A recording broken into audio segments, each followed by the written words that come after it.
Welcome to the Unfiltered Truth. I am your host, Phil Robinson, doing our weekly installment with Mr. Levi Edwards, the Raiders digital reporter.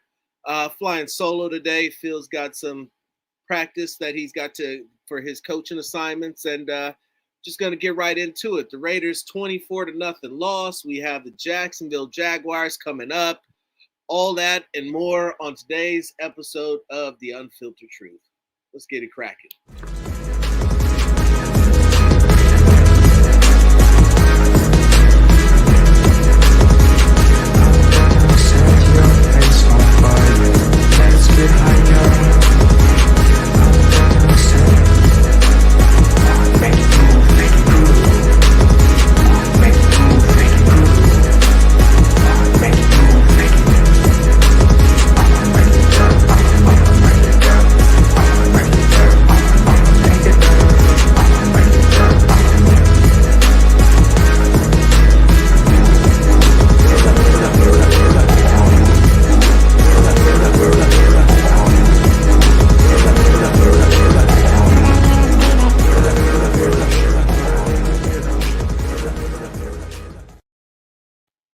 So, before I get to our special guest, Mr. Levi, I'm going to tease y'all a little bit because I've got some really huge news that about what's going to be going on for the Unfiltered Truth, and for me personally, moving forward, are some things that we're about to get into. But I'll release that information further on down the line. Just know we got real big things happening. But without further ado, we have Mr. Levi Edwards. Levi, what's up, brother? How you doing? I'm doing good, Phil. How about you, man? I am doing A-okay as long as these notifications stop buzzing and dinging while I'm trying to do my daggone show. But nothing ever wants to come through until I'm starting to do this. But real quick, before you start, I'm not trying to cut you off. I just want to publicly send out my thoughts and condolences to the family of Ray Guy, who we lost today, and it was a big blow for Raider Nation, just because of the legacy that he had as a punter. And I'm just such a historian of the game, and I love the history and the culture and the tradition of this game. And Ray Guy truly 100% was a game changer. The way, the athleticism that he possessed at the position, the fact that he was the emergency quarterback, the fact that he was the first punter, if not the only punter to be taken in the first round, only punter to be in the Hall of Fame. Just a legacy that speaks for itself. He's someone that I've had respect for way before his passing, someone that all of you should have had respect for, just with what he's accomplished as a 8-time All-Pro, 3-time Super Bowl champion, just legendary athlete, legendary punter. Raider Nation lost a great one today, and my thoughts and my prayers are with his family. Absolutely. Get a little brief moment of silence. You actually beat me to it. All right. So we have the 24-0 fiasco, beat down, shut out, completely being dominated. Anything you want, how you want to call it. It was not a good showing for the boys in silver and black whatsoever. How did it look from the sideline? Actually, forget about that. I got a better question. So when you're on the sideline, how close are you to the player? How close are you to the players? No, you're in the booth during the game, right? Yeah, I'm in the press box. I'm either like back in Vegas watching it from headquarters, or I'm actually like in the press box watching it. So I don't really catch too much of the energy on the sideline unless it's like on the broadcast, because I'm so focused in on like what's going on the field. There's small little things that I'll notice, in terms of like, during TV timeouts, obviously it's just kind of seeing what the energy is on the field of the players and things like that. But energy was just off. It was off.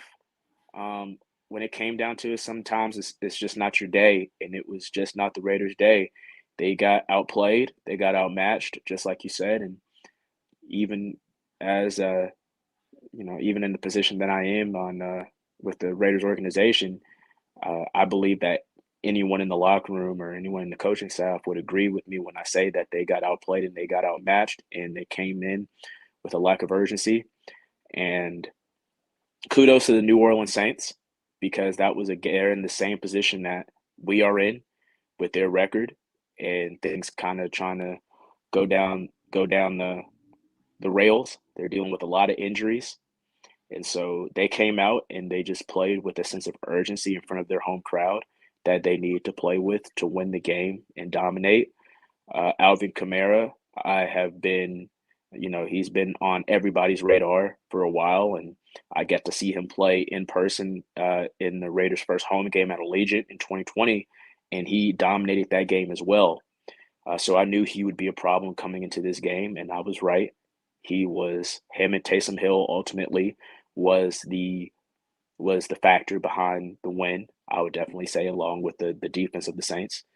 So it was just not a good day in any facet. In special team, I'll give special teams. I give AJ Cole his due. AJ Cole had a great game, but in every other facet of the game, it did not go the Raiders' way whatsoever. No, it did not.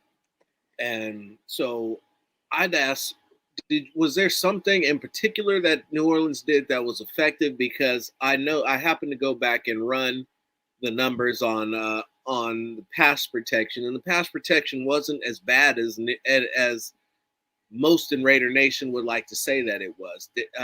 According to Next Gen Stats, there was 3.0 seconds of time to throw in average for Derek all game long.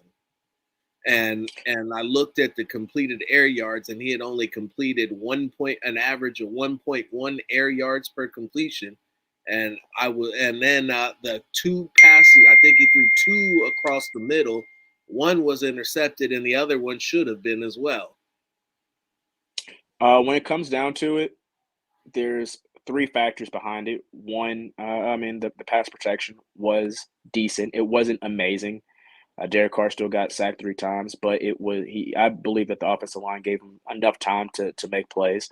When it came down to it, you have two of your key players that are already banged up and dealing with stuff.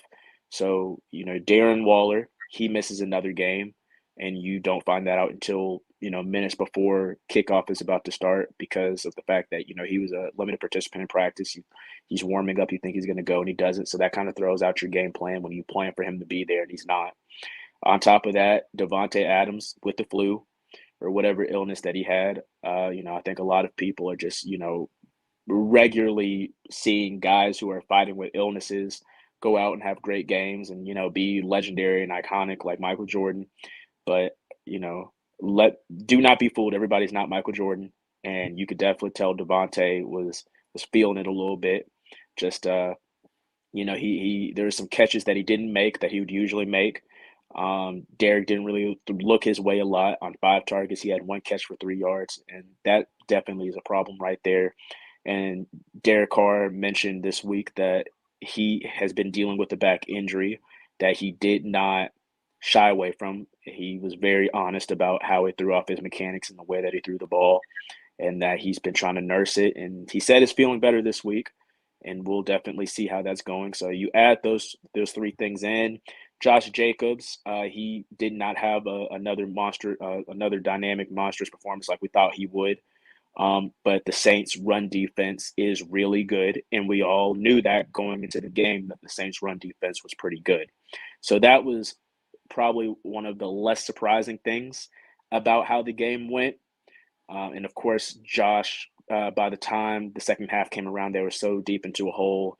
They were down 17-0, so you can't really run the ball like you want to because you have to get back in the game. You got to throw a lot more. So he was completely taken out of the game plan in the second half. When you're down 17-0, you got to make up for it some kind of way. The defense, like I said, Alvin Kamara, Taysom Hill ran over their defense. I think that there were some promising signs, especially the fact that they only gave up 7 points in the second half. Once again, doing their job in the second half, being a little better, but the offense couldn't pick up the slack, essentially.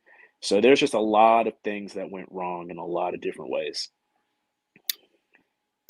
So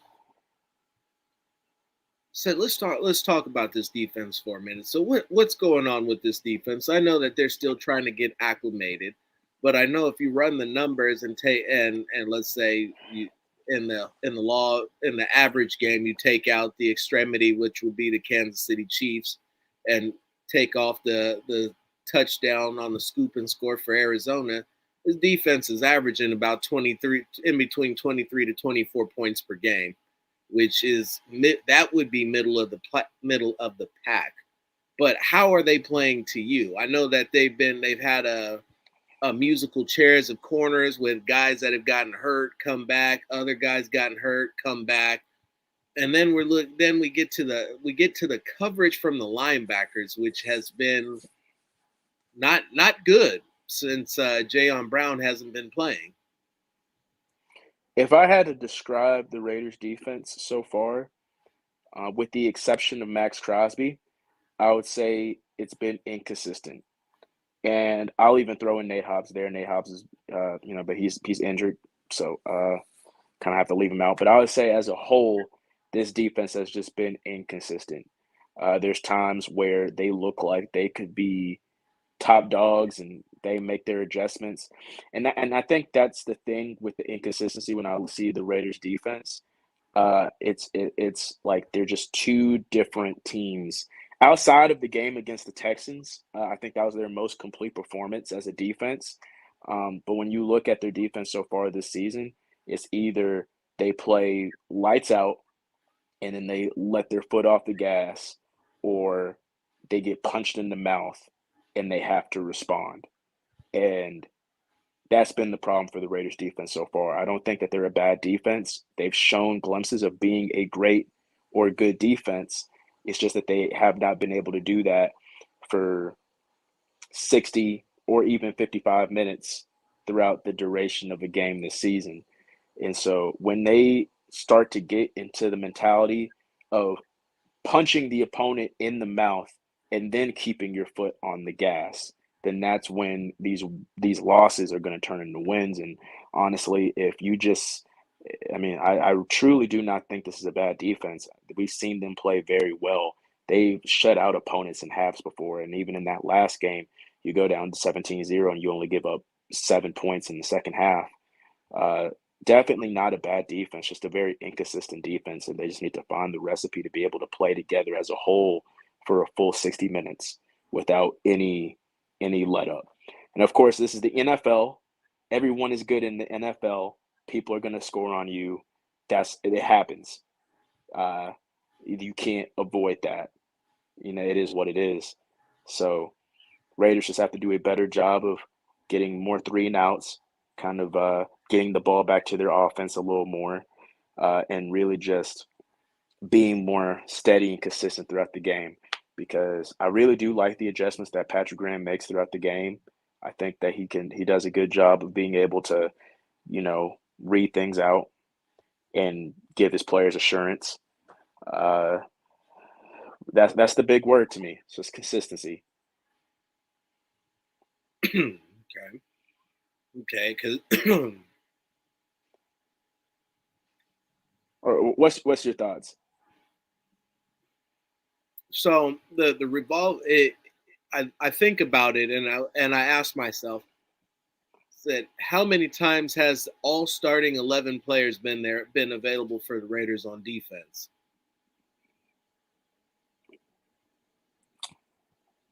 Honestly, I think the only group in the defense that has been starting every game this season has been the defensive line. Outside of the defensive line, every other position group on defense has been interchangeable since the start of the season, since the Chargers game. Mm-hmm. No, and that's pretty much where I'm at too.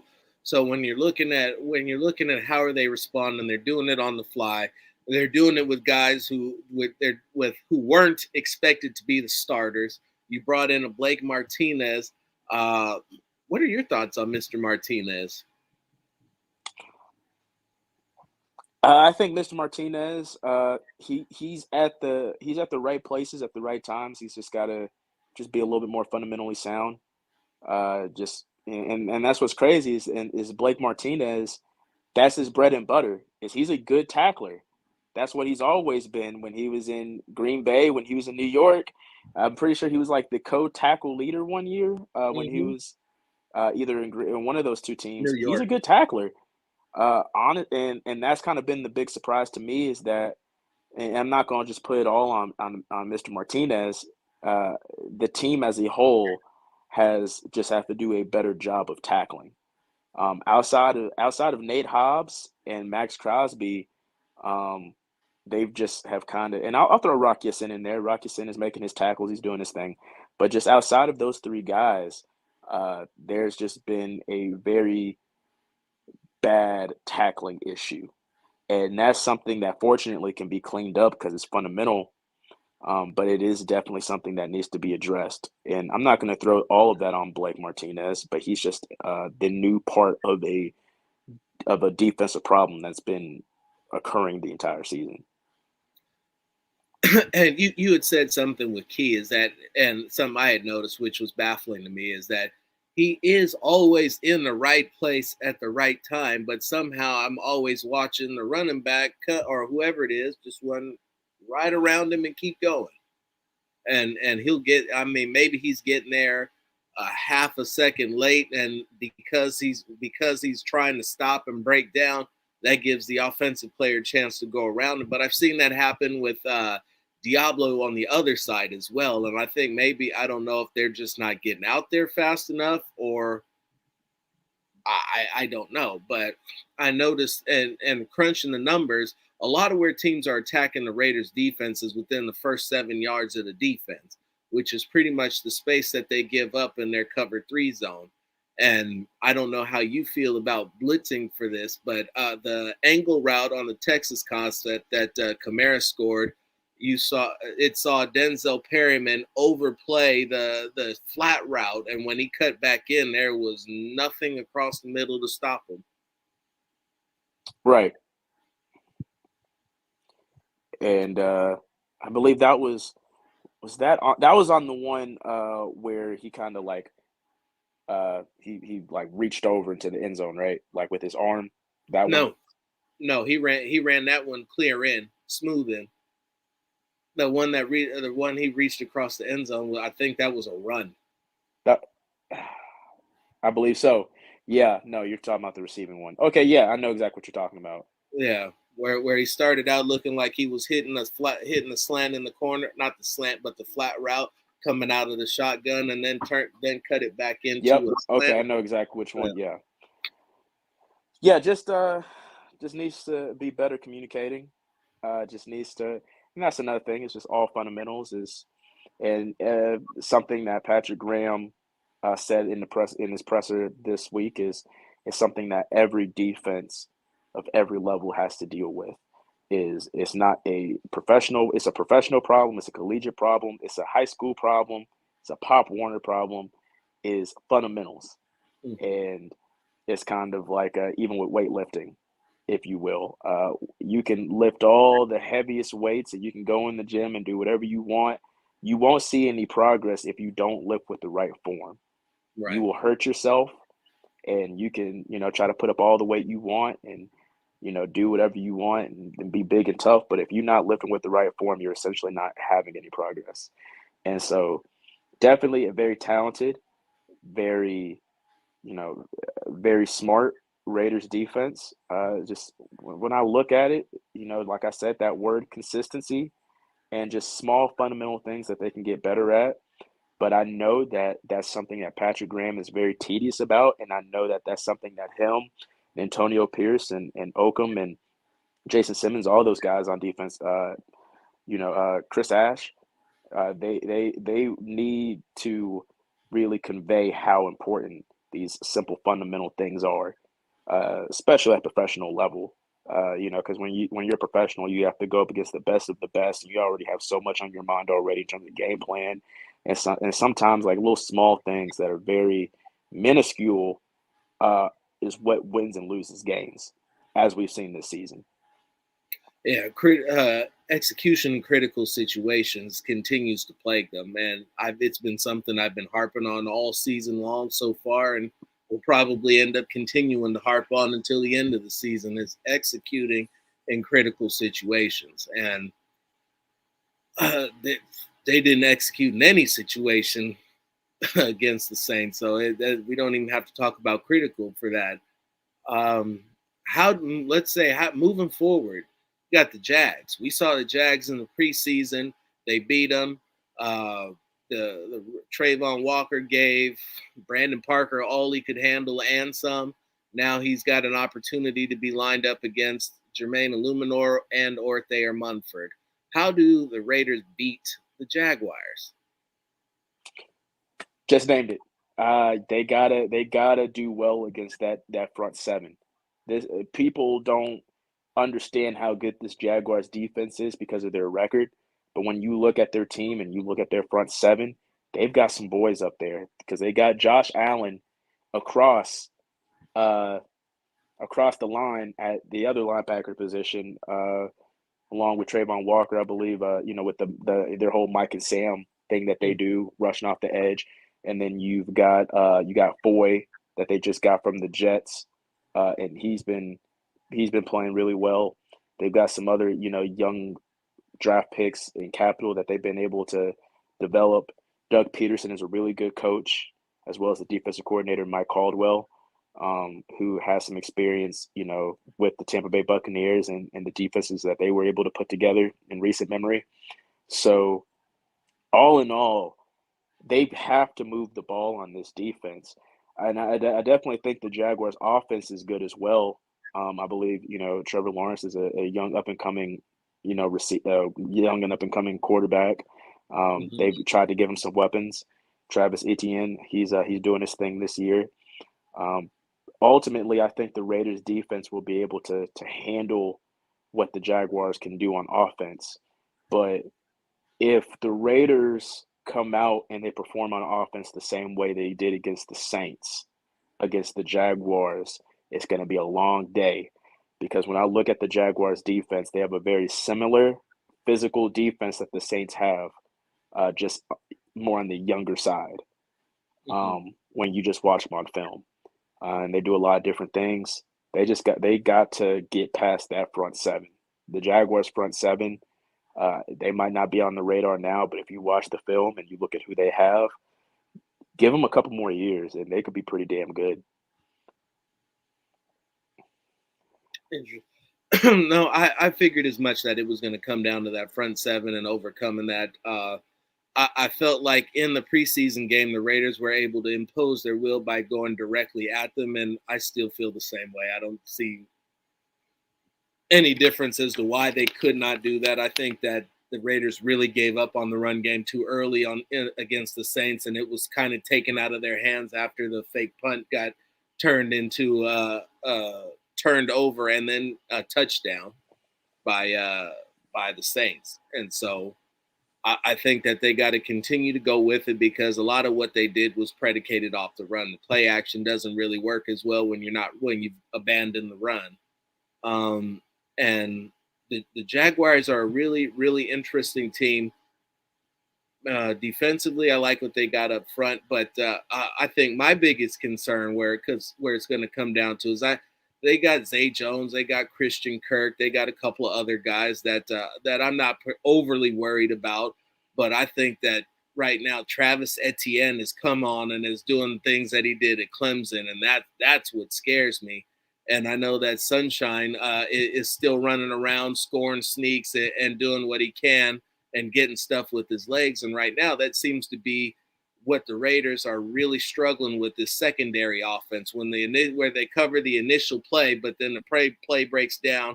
Now the quarterback is rolling out and trying to make something happen, and they're scrambling, and now everything the bullets are flying and everything's getting all wonky. And that's probably about the nicest way that I could say it. I, you know, Most definitely. Travis Etienne, all of you guys watching this, make sure you go and read Raiders mailbag on Raiders.com.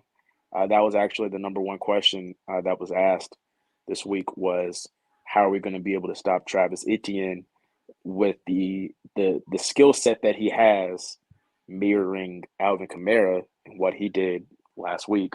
So now it's like you have to face another similar running back like that. And honestly, they just have to be fundamentally sound, get back to the basics.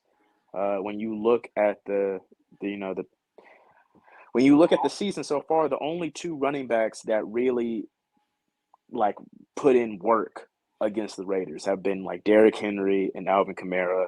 Damian Pierce, he looked really good in that Texans game, but then he was completely taken out of the equation in the second half. And honestly, Derrick Henry was taken out of the equation in the second half. So, they did really good against James Conner. They did really good against Austin Eckler. I mean, they forced a fumble on Melvin Gordon, and then, unfortunately, they took Javonte Williams out for the season. But they've done really good against some really good running backs this season. Uh, they just have to figure out a way to continue that. So it's definitely going to be a game won in the trenches. And I know that's very cliche, but it's going to be one in the trenches because that defensive line is going to be counted on to help stop the run against a really dynamic running back that is up and coming in ETN. And on the other side, if our offensive line can't keep Derek Carr clean in the pocket, it's going to be a long, humid day in Jacksonville.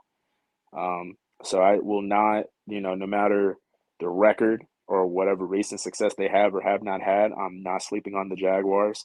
Even winning a preseason game against them, I'm not sleeping on the Jaguars. I think this is a very young, talented team, and they don't have the record to show for it at the moment. But I definitely think they are a force, and the Raiders cannot sleep on this game. No, they at this point they can't afford to sleep on any game. They got to come out and play every game like it's a playoff game, or at least figure out a way to up the intensity to something more than what they've had going for them recently.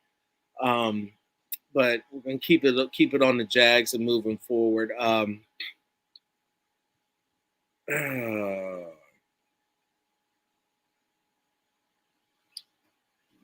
What's morale been look like for what you've seen from practice? I mean, they just lost. They got shut out. They got shut out off of coming off of a big win after a bye. Has anybody offered on what happened? You said they came out and were outplayed, and I get it. The big thing I will say, and I guess I'll leave on this note, is the one word that's come up a lot in the locker room this week has been urgency. Is the sense of urgency has arisen because you go through the first couple of games up until the Texans game. You kind of realize like, okay, we're losing these really close games, but we know why we're losing them. Like, let's not worry too much. It's a long season. We'll be perfectly fine. And then you see things get rolling against the Houston Texans, and they're like, okay, well, this is exactly what we expected. We're starting to figure things out. Don't worry. Everything's fine. And then I think they kind of kept that mindset going into that Saints game, where not that they took the Saints lightly, but I think they just had that, oh, well, we'll figure it out. Let's not worry about it mentality into that game. And then you're going up against a team that is in just as desperate of a situation as you are, against a head coach that has a very low-key vendetta against the team that he's facing. And so it's just a really bad recipe, uh, especially to sleep on. And so I've heard everyone say it. I've heard Devontae say it. I've heard Derek say it. I've heard McDaniel say it. I've heard everyone say it. Urgency. And I believe that we're going to see a lot more of a urgent, and I don't like to say the word desperate. I'm not going to say desperate, but we are going to see a lot more of a urgent, laser focused team moving forward. Because like you just said, Phil, every game is a playoff game from here on out, especially with the way the AFC is looking right now, where you have a lot of other teams to fight out for one of those wild card spots or even get back into the conversation to try to win the division. You got to win a lot of games moving forward. You're 2-5. You got to win. You really can't spare another 1 or 2 games left this season to lose in the AFC. That's all you got. So I think urgent is the key word here. Urgent is going to be the word of the day in terms of what is the atmosphere and the vibe of the locker room. From the coaching staff down is urgency. It's okay, we have a new scheme, we got new players, we're going to try to figure this out and go from here. There's no longer that mentality of okay, we're going to figure things out. It's now we're going to figure this out. We don't have a choice but to figure this out right now, some way, somehow. Urgency is the vibe for sure. And I really do think that we'll see that in this game coming up. I definitely think we'll see a urgent, laser-focused Raiders team going into Jacksonville, especially they've had a week together in Sarasota to really vibe, really start to gel off the field and figure out what they need to do. And they should be pissed off. They got shut out for the first time in 8 seasons. I think they're going to look really pissed off on Sunday. I hope so. So I really urgency. do. Urgency. That's the word for the word of the week is urgency. Gotcha. All right, my man, you said you had to take off, but I appreciate your time. Thank you, as always, for joining us. Friend of the program, Mr. Levi Edwards, Raiders digital reporter. Take care, my friend. Thank you so much, Phil. You take care, man. You too. All right. Now, we got some business to attend to in the comment section. First and foremost, the shout-outs. What's up, Ben? There we go. Got you out there. Dirty Low. So we got Q in here. Big Jim. Pyro. Pray for shows up in here.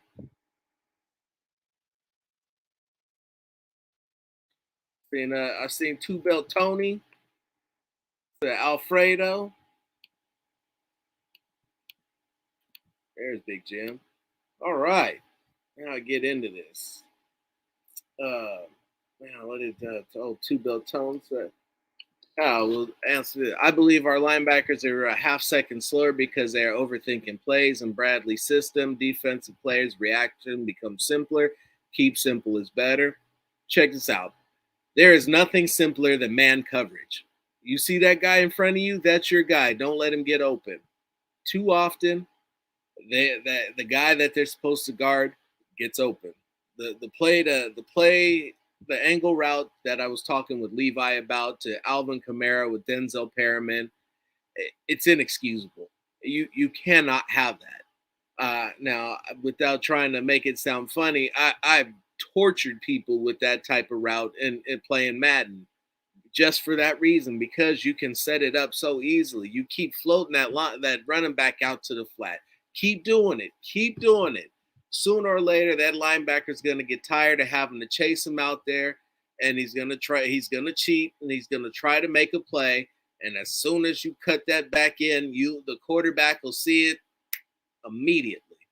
That linebacker will clear out, and there will be absolutely nobody in the center of the field, and that's what happened.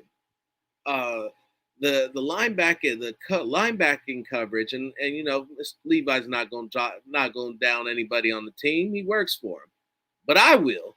The linebacking coverage has been god awful. They are always late getting out there to the flats. They never are in position to jump a route, and at best, a super elite play for them is to get out there and make the tackle where the ball is caught or as soon as they engage with the runner. That's the best play we're going to see from them. And I'm going to keep saying it until one of them steps up and picks off a pass and takes it to the house, or one of them lays a hit and causes a fumble. No turnovers, late getting out there in coverage, not making tackles. It really is the little things, and it's easy to sit here and say the little things. It sounds all cliche and beautiful and all that other shit, but that's what it is. There's no great big huge fix to this. They have to tackle better. They got to block better. They got to throw better. And in order to throw better, you have to have better foot placement and better mechanics.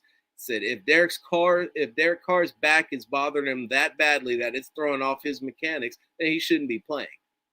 So you shouldn't be hamstringing the team, playing injured, having it throw off your mechanics when there's somebody else behind you whose mechanics are looking sharp. Now, in no way, shape, or form do I believe that Jarrett Stidham should be the starter on this team, but if he's healthy and Derek's not, then it is what it is.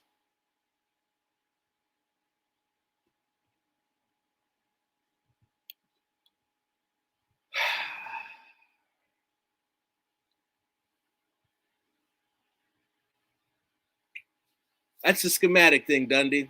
And I don't know if you've cut. I've been talking about that for a while now. That absolutely steams my ass. It bothers me to my soul. But at the same time, I look at it like this, and I'm gonna flip it to you like this because I thought about it, and for a team that's as heavily penalized as the Raiders are for pass interference, illegal contact, all that other stuff, it's a genius strategy so that you can get in the receiver's face, put your hands behind your back so there'll be no way that the ref can call you for illegal contact. Notice the defensive penalties have gone down. I don't know if that's worth the trade-off to just be letting receivers get free releases, not jamming them, using a mirror technique at the line of scrimmage. I can't subscribe to it, but having watched the defense against New Orleans, I've come to find out that there's a reason. Not come to find out, I've seen more of the reason as to why they do things the way that they do. They don't blitz because they can't cover man in the middle of the field. You hate the soft coverage. Well, the soft coverage is the best one that the linebackers can play. You're looking, why aren't you playing more man? You've got a rotating door of corners. Your best corner is currently sitting on the bench with a broken hand. Second best corner is over there doing his thing. He's all right. You got Anthony Averett. Listen, he's recovering from an injury. I'm not gonna make excuses. I'm not gonna single him out for not being all the way back yet, but he needs to be better. Plain and simple, he needs to be better. Meek has had an opportunity to hold it down. The line is blocking. Do I think Colt Miller is overrated or just having a bad year? I don't think either. I don't think either. He's not overrated and he's not having a bad year. Said, now are you gonna every time he gets a sack because the quarterback is holding the ball for 5 seconds or decides to run back into 4 defenders? I mean, the problem that we've seen and we've talked about on this particular show, I can't vouch for what anybody else is telling you, is that Derek is holding the ball too long. We went from dumping the ball off too early, holding it too long to play hero ball. I don't understand for the life of me what is so difficult about getting the ball to an open receiver. You've been playing football your whole life. And you can say, oh, I'm stupid. That's how I know you don't watch football. It's not that difficult. Jarrett Stidham came in and took them all the way to the goal line in one drive. 8 of 13, 72 yards. And if it wasn't for his dumbass throwing a pass to the running back inbounds with 9 seconds left to go when he was 10 yards away from the end zone, they probably score. They have 2 opportunities to score, and they probably score. Carr couldn't cross the 50. Now, a lot of people were telling me it was garbage time. It doesn't fucking matter. They were playing the same defense, the exact same defense with the safety down low, the linebacker spread out wide. Nothing changed. Said what happened was mechanics took over and better mechanics were employed and there was more accuracy on the throws. The defenders were still bracketing the receivers in the slants. They were still in good position. The throws were simply better.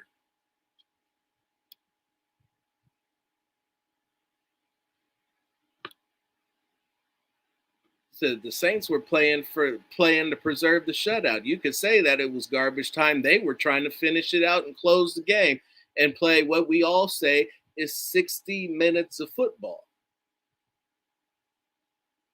But the point that I have, and that we as a whole and as Raider Nation have, we have to stop excusing losing play. If you were finding a way to defend losing play, you're defending losing.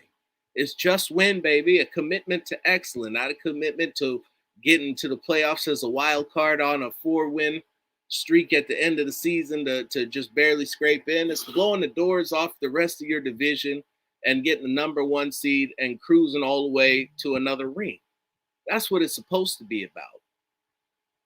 And right now, they're nowhere close to it. They're just not.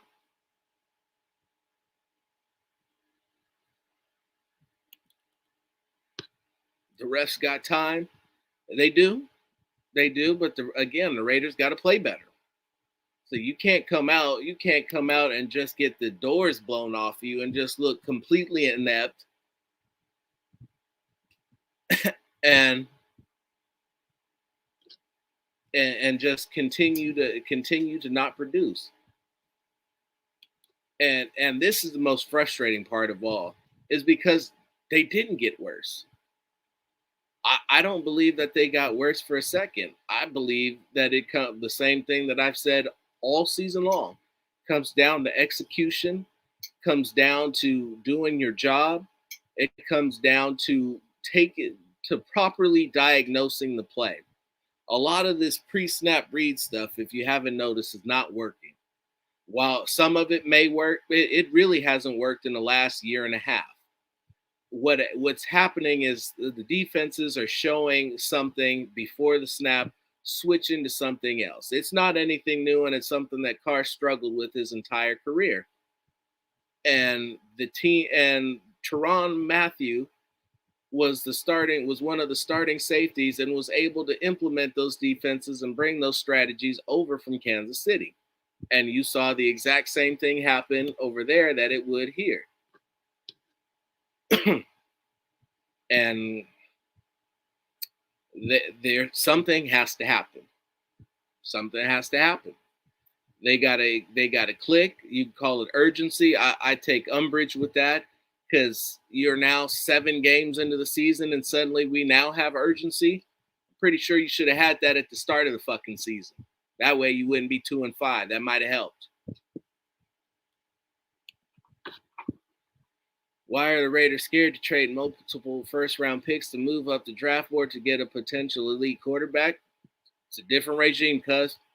You got running back, you got a quarterback who's now a couple quarterbacks who may now potentially be worth it.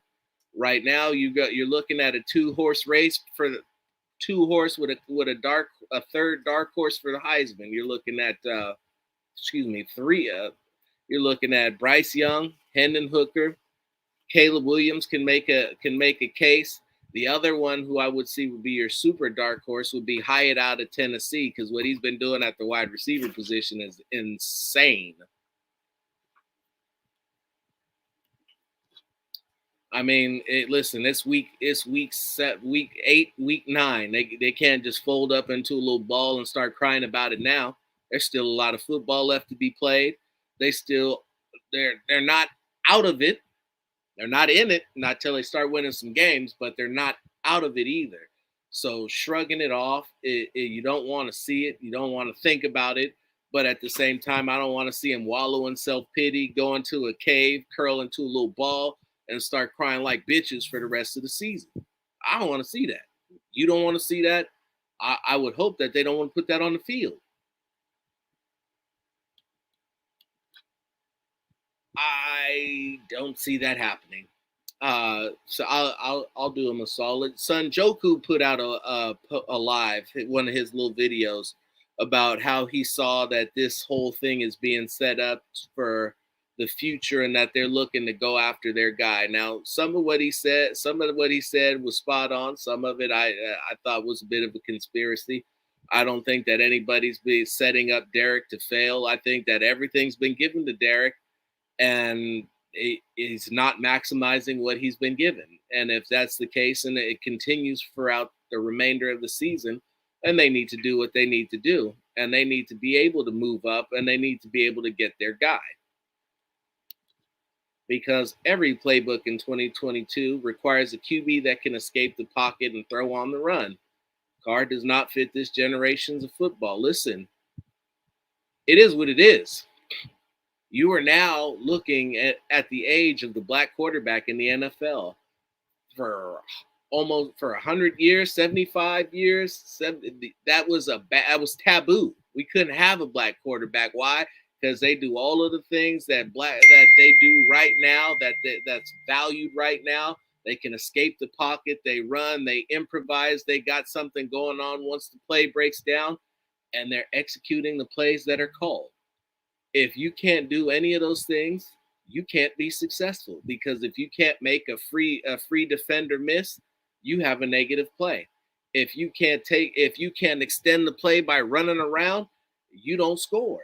If you can't take what the defense gives you and get you five and a first down, or make something happen with your legs, you are putting your team behind the eight ball. There are opportunities that are being left on the field simply by not running.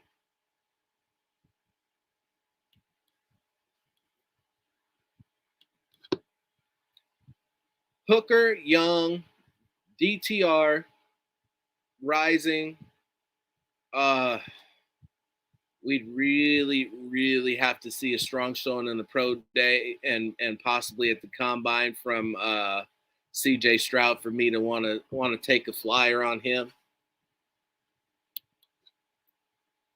Now, you're talking about DTs are fast these days too. You're absolutely right. More than anything, that's what a quarterback. Excuse me, not more than anything. They need better quarterback play, and I believe that they need a pocket collapsing, pass rushing, and run defending defensive tackle, the likes that we haven't seen since Darrell Russell and Big Chester. You get me some defensive tackles like that, and I get you a defense that's suddenly making a hell of a lot more noise, and positive noise, than they are right now. The Raiders' performance against the Jaguars this week will tell us if they checked out or we have some fight in them. I believe they are prideful, but I hope to God that they are. I don't know too many people that enjoy losing. I'm not one of them, and consecutive losing is it does not make me a happy person or nice to be around. I'll just be honest. I hate losing passionately. Kind of funny to be a Raider fan and hate losing, because that seems to be the only thing they're capable of doing with consistency. It is what it is. That's why I'm always angry. But yeah, they really got to take a look and figure out what it is that's going on and what we're doing here. Because the worst thing that can happen to this season is for them to finish 8-9, 7-10, somewhere in the middle of the pack, that will take them out of contention for a QB and not get them anywhere close enough to making the playoffs, so that they can once again stay someplace where they cannot improve in the areas that they need to improve at without packaging the compensatory picks and doing a whole lot of gymnastics and able to get up and get their guy. And that's really just what it is. But all right, guys, we got about 50 minutes in. I got some things to do. Appreciate you for your time. Thank you all. Please like, subscribe, give me that unfiltered salute. For Phil Jones, who's not with us, I'm Phil Robinson. This is the Unfiltered Truth, and we out.